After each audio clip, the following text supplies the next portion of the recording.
आप ही से है, ये कौन है? भस्मासुर कौन है? वो कह रहे हैं दो नहीं हो सकते, एक ही हो सकता है। जिस पार्टी के नेता को इतनी सीटें लोकसभा में मिली, उनमें औरंगजेब की आत्मा घुस गई।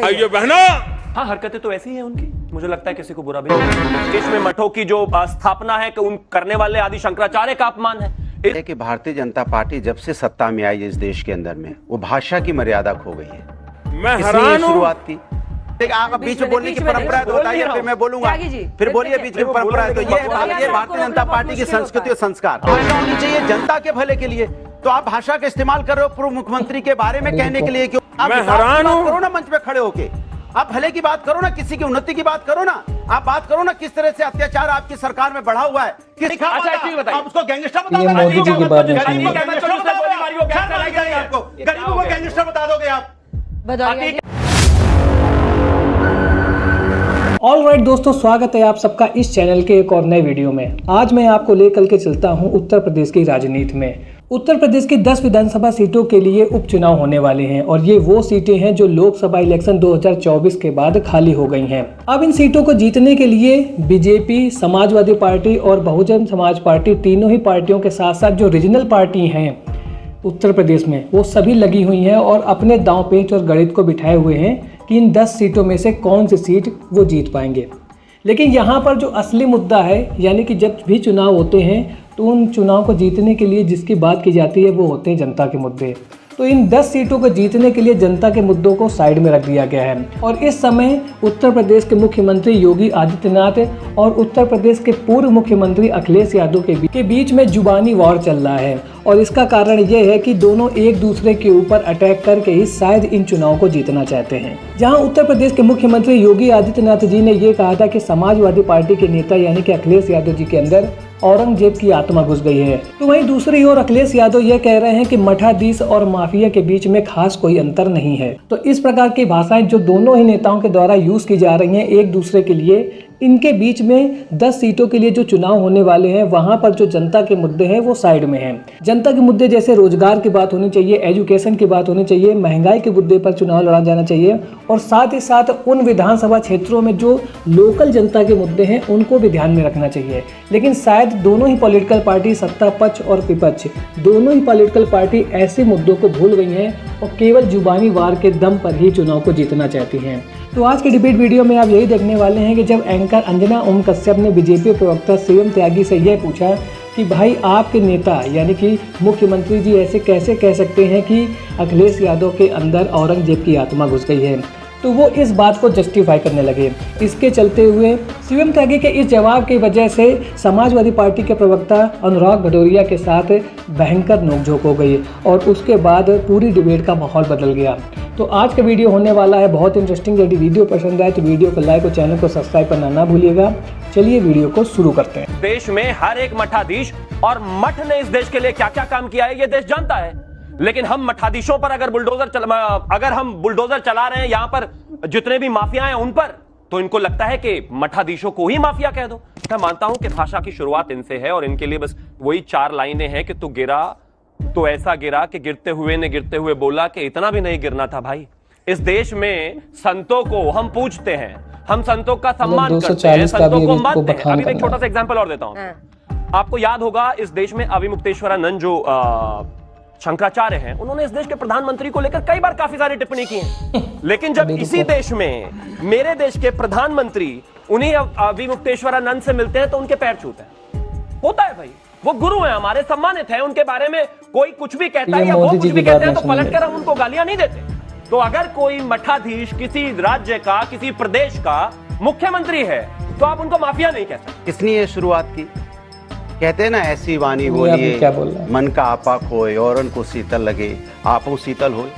तो कम से कम वाणी तो अच्छी बोलनी चाहिए उत्तर प्रदेश के मुख्यमंत्री जी को। किस तरह की भाषा का इस्तेमाल करते हैं? अपने ही देश के लोग हैं, अपना ही खून है, उन्हें आप संबोधित कर रहे औरंगजेब की आत्मा घुस गई है, उनसे कह रहे हो कि आप बबुआ।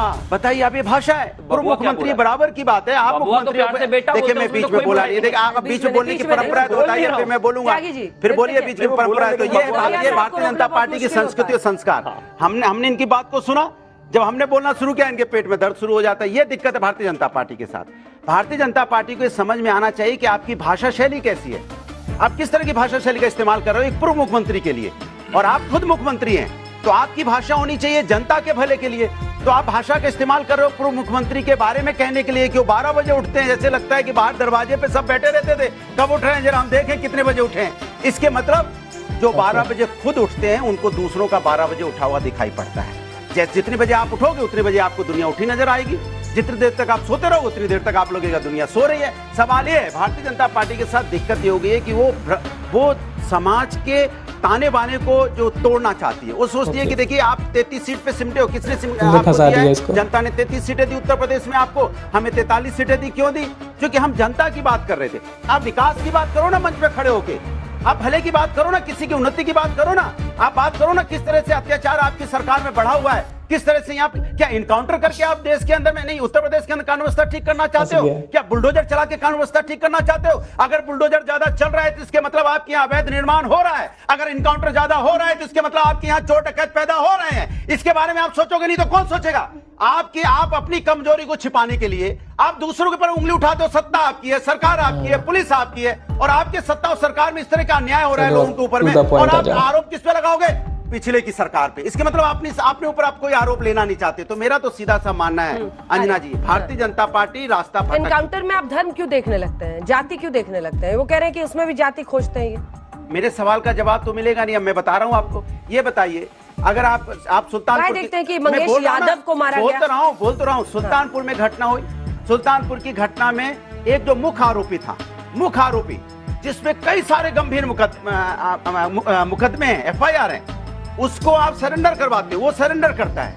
एक 20 साल का लड़का, चूंकि वो मंगेश यादव है, पहली बार उसके ऊपर उसने मुकदमे भी नहीं। आपने 2 दिन पहले आधी रात को उस पे 1 लाख का इनाम घोषित कर दिया।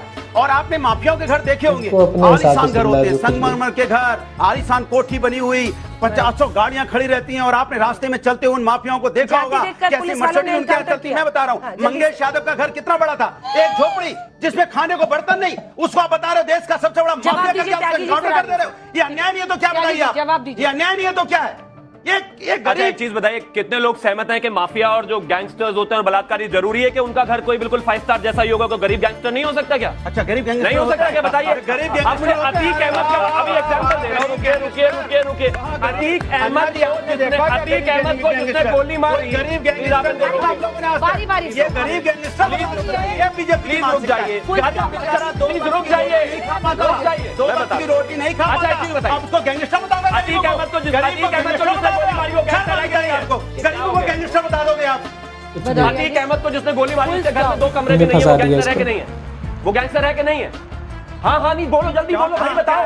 क्या है? अतीक अहमद को जिसने गोली मारी वो गैंगस्टर है कि नहीं? इसके मतलब गैंगस्टर है कि नहीं है? यानी कि गरीब से मतलब नहीं होता, किसी गोली मार देगा। बलात्कारी का मतलब गरीब से नहीं होता, किसी के घर में कोई नहीं हो सकता। हो गई है, मतलब किसी को गोली मार अरे बीच में मत बोलिए प्रभु प्लीज। अरे इनको फुल स्टॉप ला के देना कोई। अरे प्लीज सवाल पूछ रहे हैं तो मैं क्या करूं? आपकी तरफ देख के बोले ना। मत रुक जाइए ना सर, वो देख रहे हैं कि उनकी बारी कब आएगी। अच्छा किधर देख रहे हैं पूछिए? आप सिर्फ मुझे देखिए, आप भी मुझे तो आपको देख रहा हूँ, ये मुझे देखना दिक्कत ही है, तो मुझे जवाब देना पड़ रहा है।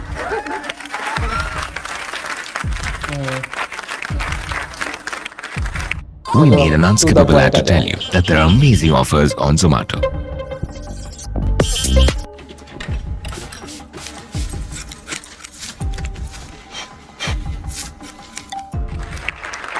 Thank you.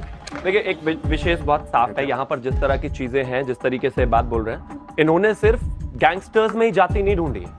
इनकी प्रॉब्लम यह है कि इनको हर जगह जाति दिखाई देती है। ये मुख्यमंत्री की भी जाति ढूंढ लेंगे, ये गैंगस्टर्स की भी जाति ढूंढ लेंगे, ये बलात्कारी की भी जाति ढूंढ लेंगे। अभी तो फिलहाल उन्होंने STF की भी जाति ढूंढ ली।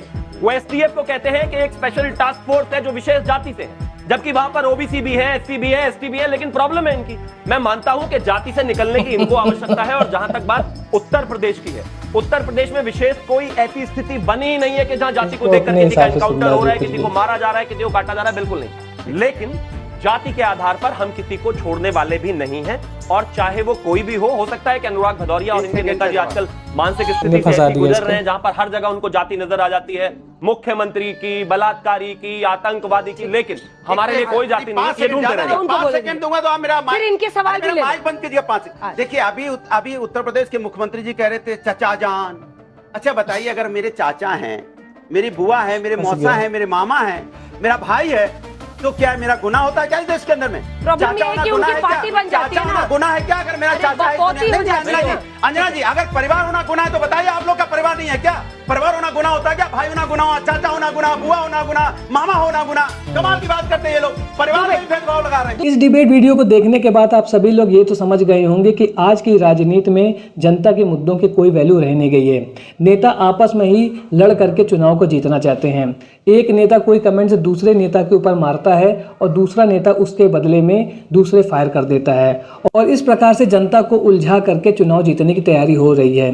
लेकिन शायद जनता इस बात को समझ चुकी है और आने वाले चुनाव में ये हमें देखने को मिलेगा कि जनता उसी को ही वोट देगी जो उनके लिए असली में काम कर रहा है। तो यदि वीडियो पसंद आए तो वीडियो को लाइक और चैनल को सब्सक्राइब करना ना भूलिएगा। मिलता हूँ ऐसे एक और नए इंटरेस्टिंग वीडियो में, तब तक के लिए थैंक्स फॉर वॉचिंग।